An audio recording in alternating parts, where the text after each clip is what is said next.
বানানোর জন্য আমরা নিয়ে নিচ্ছি 300 গ্রাম অল পারপাস ফ্লাওয়ার। এর মধ্যে দিয়ে দিচ্ছি সুজির আটা, 7 গ্রাম ইস্ট,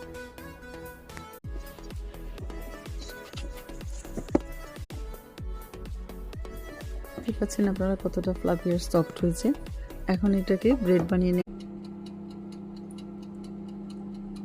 মাশাআল্লাহ, আমাদের এই কয়েকটা ব্রেড হয়ে গেল, আর বাকিগুলো হচ্ছে ওভেনে। এর মধ্যে ছিল গরুর মাংস,